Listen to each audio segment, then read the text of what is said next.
अस्सलाम वालेकुम, welcome to my YouTube channel. कैसे हैं आप? अल्हम्दुलिल्लाह हम भी बिल्कुल ठीक और आई होप कि आप सब भी ठीक होंगे। इस दौर में वेट लूज़ करना हमारे लिए एक चैलेंज बन चुका है। हर दूसरा इंसान बहुत सी बीमारियों में मुब्तला है, जिसमें शुगर और ब्लड प्रेशर की बहुत सी बीमारियां हैं। मेन वजह इसकी हमारा बढ़ता हुआ वज़न। दिल का मसला तो हर दूसरे बंदे को ही है, जिसकी सबसे बड़ी वजह हमारा कुकिंग ऑयल है और जो घी हम यूज़ करते हैं, जिसकी वजह से हार्ट अटैक जैसे बहुत से मसाइल हमारे साथ पेश आते हैं। हार्ट अटैक हर किसी को फौरी नहीं हो जाता, ये अमल आहिस्ता आहिस्ता होता है। खाने वाला कोई भी किसी भी किस्म का बाज़ारी जो घी हम लेते हैं वो पाम ऑयल से ही बनता है, जो कि हमारी दिल की आहिस्ता आहिस्ता जमना शुरू हो जाता है और बाद में फिर हार्ट अटैक जैसे बहुत से मसाइल हमारे साथ पेश आते हैं। खाने के लिए या खाना बनाने के लिए सबसे बेस्ट ऑप्शन है जैतून का तेल, सबसे बेस्ट। लेकिन उसे पकाया नहीं जाता, खाने में देसी घी वो इस्तेमाल कर लें। और हर एक की पहुंच में जो ऑयल है मस्टर्ड ऑयल, सरसों का तेल, जो कि हम यूज़ कर सकते हैं। और इससे ज़्यादा प्रोसेस अक्सर हमने सुना होगा, इसे पका के तो ज़ाहिर है हमने पकाना ही है। कहते हैं प्याज में जलाना नहीं, सॉरी, पकाना है थोड़ा सा, आधा पौना घंटा, बाद में फिर वो खाने के काबिल हो जाता है। लेकिन जब हम प्याज में ही उसे फ्राई करना है ना, तो खुद ब खुद ही पक जाएगा, तो कोई स्मेल उसकी नहीं आती। तो सबसे बेस्ट ऑप्शन है और सबसे मेन जो चीज़ है कि सस्ता भी है और हर एक की पहुंच में भी है और इसे हर कोई इस्तेमाल कर सकता है। ओके जी, आते हैं अपने टॉपिक की तरफ। वज़न को मेंटेन रखना, इसे कम करना अगर बढ़ जाए तो ये बहुत बड़ा कोई चैलेंज नहीं हमारे लिए, जितना हमने बना लिया है। बस हमें तो ज़ुबान का चस्का ही लेके बैठ गया है और कोई बात नहीं है। आज मैं आपके साथ कुछ हैक्स, कुछ टिप्स और ट्रिक्स शेयर करूंगी, जो कि ज़्यादातर बल्कि अक्सर मैं भी यूज़ करती हूँ और मुझे उनका फ़ायदा भी होता है। सुबह मॉर्निंग से शाम तक का diet plan, proper diet plan, बल्कि जो अक्सर मैं फॉलो करती हूँ वो आपके साथ शेयर करूँगी। नमाज इज़ द फर्स्ट प्रायोरिटी। नमाज को सबसे पहले तरजीह दें। सुबह जल्दी उठें और नमाज़ पढ़ें, पांचों नमाज़ें पढ़ें। सबसे बेस्ट एक्सरसाइज है, जिसम अपने बॉडी का हर पार्ट ही एक्सरसाइज होती है। और सबसे बेहतर, दिमाग को भी सुकून मिलता है और ब्लड सर्कुलेशन का सिस्टम है, ब्लड का जो है वो भी बेहतर होता है। सबसे बड़ी बात, दिमागी सुकून मिलता है। और सुबह जल्दी उठना सेहत के लिए सबसे अच्छा है। अल्लाह ताला ने जो हमारे लिए रूल मुकर्रर किए हैं, अगर इन्हें फॉलो किया जाए ना, तो कभी सर का दर्द भी ना हो। टिप नंबर 2, कुरान की तिलावत दिमाग की एक्सरसाइज के लिए सबसे बेहतरीन है। दिमाग को सुकून मिलता है और सुकून दिमाग के लिए बहुत ज़रूरी है और ये बेस्ट एक्सरसाइज है। करके तो देखें कितना सुकून मिलेगा। टिप नंबर 3, गर्म पानी पिएं। हो सके तो लेमन उसमें ऐड कर दें और हनी, ये तीनों चीज़ें डाल के, लेमन और हनी, और साथ में नीम गर्म पानी, जितना आप पी सकते हैं वो पिएं। लेकिन अक्सर को हनी सूट नहीं करता तो वो ऐड नहीं करते, लेकिन चीनी वगैरह ये अवॉइड करें। और टिप नंबर 4, मॉर्निंग वॉक। वो आधा घंटा टाइम निकाल के, सुबह जल्दी उठेंगे तो टाइम ही टाइम होता है, सुबह कम से कम आधा घंटा वॉक करें। आँखों के लिए बहुत अच्छा है। नरम और ठंडी घास पर नंगे पांव चलने से आपकी नज़र तेज़ होती है, आजमा कर देख लीजिए। और अगर आपका टाइम ना गुजर रहा हो तो हाथ में एक तस्बीह पकड़ लें और कोई भी कुछ भी विर्द करते रहें। आधा घंटा स्वाब का स्वाब और आपकी वॉक भी हो जाएगी बहुत अच्छी, और आपकी मॉर्निंग, सारा दिन आप हशाश बशाश और चाको चौबंद रहेंगे। और अगर पहले से ही वॉक करता है तो अपना टाइम बढ़ा लें, 45 मिनट कर लें। आधा घंटा वॉक करें और 15 मिनट आप एक्सरसाइज कर लें, खाना खाने से पहले, ब्रेकफास्ट से पहले। ये आम है, अक्सर ही हमने सुना है कि अगर कोई लड़की, मतलब कि कोई शादी के बाद कोई औरत एक्सरसाइज कर रही हो या कोई रस्सा फलांग रही हो तो कहते हैं जी ये दो बच्चों की माँ है और रस्सा फलांग रही है। और अगर कोई मर्द हजरात में से कोई बैडमिंटन खेल ले या इस तरह कुछ भी, क्रिकेट खेले, फुटबॉल खेले, तो कहते हैं ये बच्चों का बाप हो के बच्चा बना हुआ है। तो लोगों को बातें करते हैं तो करने दें, उनका तो नहीं ना जाना तो आपका ही है। अक्सर ही हमें सुना है कि वो कहते हैं कि इसकी कोई उम्र है खेलने की, बच्चों के साथ बच्चे बने हुए हैं। कोई कहता है तो कहता रहे, अपनी सेहत का आपने खुद ही ख्याल करना है। बीमार होंगे तो किसी ने नहीं पूछना, तो अपनी सेहत का खुद ख्याल करें। कोई बातें करता है तो करने दें।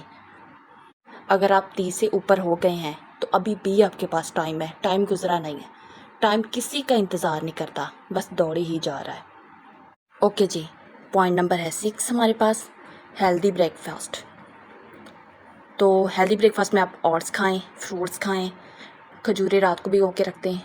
3 खजूरें अगर हम खा लें तो 1 रोटी जितनी ताकत मिलती है।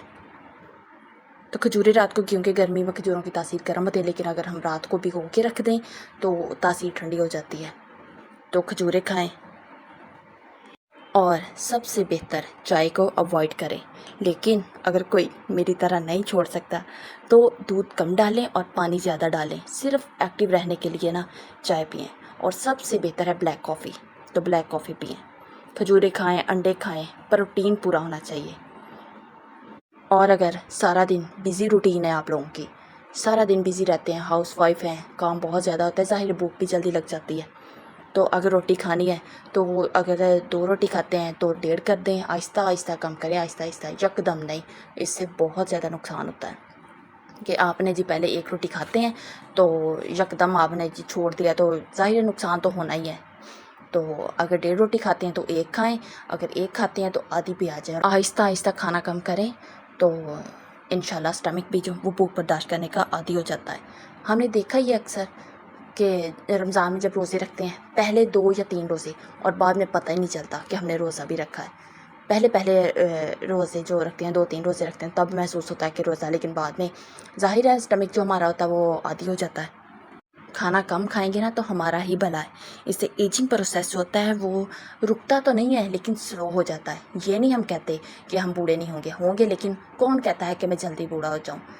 आजकल तो बस 30-40 के बाद उठा नहीं जाता, चला फिरा नहीं जाता बंदा, बस ना घुटनों की बीमारियां, इस तरह बहुत सी। लेकिन अगर खाना कम खाएंगे ना तो एजिंग प्रोसेस जो है ना वो स्लो हो जाता है। और हर कोई कहता है कि मैं जवान रहूं, इसमें कोई इतनी बड़ी बात नहीं है।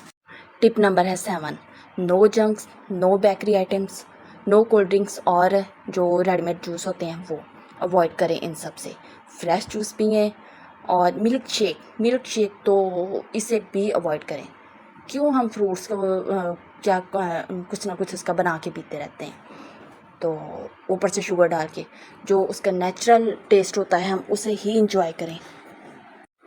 ओके, टिप नंबर है 8, अपने खाने की टाइमिंग उसे सेट करें कि हम सुबह हमने ब्रेकफास्ट करना, उसका एक टाइम रखें कि हमने इस टाइम ब्रेकफास्ट कर लेना है, 7 बजे, 6:30 इस टाइम हमें ब्रेकफास्ट करना है। और बाद में 12 से 1 बजे के दरम्यान लंच कर लेना है। बाद में स्नैक्स का जिनका होता है वो 4 बजे स्नैक्स, और रात का डिनर वो 8 बजे से पहले पहले, 8 साढ़े 8, इससे लेट हमारा डिनर नहीं होना चाहिए। बिला वजह जो हम इधर उधर का खाना खाते रहते हैं, जंक्स वगैरह और बेकरी की आइटम्स, बर्गर, पिज़्ज़ा, ये सारा इनसे बिल्कुल अवॉइड कर देना चाहिए। ये हमारी सेहत के लिए बिल्कुल भी ठीक नहीं है। कोल्ड ड्रिंक्स वगैरह ये कुछ भी ठीक नहीं है। ओके, लंच में सैलड का इस्तेमाल करें, खीरा, टमाटर, कच्ची सब्जियां, फ्रूट्स, और इस तरह साथ में दही ले लें। और अगर खाना खाना चाहें तो आधी रोटी या एक अगर खाते हैं तो आधी भी आ जाएगा। 12 गिलास पानी पिएं। 12 गिलास पानी जिस्म के लिए बहुत ज़रूरी है। कोशिश करें सुबह से अपनी रूटीन बना लें कि सुबह उठ के ज़्यादा कोशिश करनी चाहिए कि दोपहर के 3 बजे से पहले पहले ना अपना पानी का जो ज़्यादा से ज़्यादा पिया जाए। शाम को पानी पीने से अवॉइड किया जाए, और ये हमारे किडनीज वगैरह के लिए भी ना ठीक है। ओके, स्नैक्स में चने, भुने हुए काले चने जो होते हैं वो, या अलसी को पीस के रख लें, हल्का सा भून के, तो उसे पीस के रख लें। 1 चम्मच सुबह खाली पेट गर्म पानी जब हम पीते हैं उसके साथ, और 3-4 बजे 1 चम्मच ये ले लें भुनी हुई अलसी, इसे ग्राइंड करके हल्का सा क्रश करके रख लें, और 1 चम्मच सुबह। इंशाल्लाह वेट लॉस होगा काफ़ी हद तक, और हेल्थ ज़रूर मिलेगी आपको। तो सुबह भी खाली पेट, और शाम को स्नैक्स का जब टाइम होता है 3-4 बजे तब 1 चम्मच। अगर 30 के हो गए हैं तो इन 3 चीज़ों से जान छुड़वा लें, ज़िंदगी आसान हो जाएगी। खाना खाने का घी, कोई भी डालडा वगैरह, इस तरह पाम ऑयल ही होते हैं सारे, कोई भी किसी भी किस्म का ऑयल हो, शुगर और सॉल्ट, इन चीज़ों को आहिस्ता आहिस्ता कम करते जाएं। हमको वॉक और एक्सरसाइज ये लाजमी करनी चाहिए। बहुत सी ऐप्स होती हैं, डाउनलोड कर लें और इंशाल्लाह ज़रूर हेल्प मिलेगी। और डाइट प्लान भी अपना खुद बनाएं। काफ़ी हमने अक्सर ही सुना है कि बहुत से कैप्सूल मिलते हैं, स्लिमिंग टी, बहुत से कुछ भी असर कुछ करता होगा, ये नहीं हम कहते कि वो असर नहीं करता, करता होगा, लेकिन इतनी प्रोडक्ट्स का, इतनी महंगी प्रोडक्ट्स का हमने क्या, खुद हमारे हाथ में सारा कुछ अल्लाह ताला का दिया हुआ है। खाना अल्लाह ताला ने जब हम खाने के लिए दिया तो इसे आहिस्ता आहिस्ता स्लोली ना कम करते जाएं, बिल्कुल छोड़ नहीं देना, क्योंकि ज़ाहिर है जिस्म को ताकत की भी ज़रूरत होती है, इन सब चीज़ों में ही ताकत है। खाना खाते हुए ही वेट को ना कम करें। हम हाउसवाइफ अक्सर बच्चों में लगे रहना, अपना ख्याल नहीं करते और बाद में फिर वेट बहुत ज़्यादा हो जाता है, जिसे कम करना बहुत मुश्किल, बल्कि अक्सर तो नामुमकिन ही लगता है। लेकिन इस दुनिया में नामुमकिन कुछ भी नहीं है। कुछ अपने लिए भी टाइम निकालें, और ज़ाहिर है बच्चों का ख्याल करना है, घर का ख्याल करना है, तो अपना भी थोड़ा सा, अपने आप को थोड़ा सा बेहतर करें, कोई एक्टिव हो जाएं। तो एक्सरसाइज करेंगे तो जिस्म भी एक्टिव होगा हमारा। और ज़ाहिर है वेट को अगर हम जितना हम कम करते जाएंगे ना, जितना उतना ही हमारे लिए बेहतर। वेट ज़्यादा हो तो बहुत सी बीमारियां जन्म लेती हैं, बहुत सी, और आजकल तो बहुत सी बीमारियां आम ही हो चुकी हैं। तो कोशिश, अभी भी टाइम हमारे हाथ में है, तो कोशिश की जाए तो करने को क्या नहीं हो सकता। ओके जी, वीडियो काफ़ी लंबी हो गई है, तो जितना मैं यानी कि करती हूँ उतना मैंने आपके साथ शेयर किया है और कोशिश की है। तो ओके जी, कैसी लगी आपको मेरी आज की वीडियो? उम्मीद है कि ज़रूर पसंद आई होगी। पसंद आएगी तो इसे लाइक कर दें और कमेंट करके ज़रूर बताइए। और अगर आप इसके बारे में कुछ भी कहना चाहें तो कमेंट में आकर कह सकते हैं। दुआ में याद रखिएगा। चलती हूँ, मिलूँगी अगले ब्लॉग में। ओके जी, अल्लाह हाफिज़।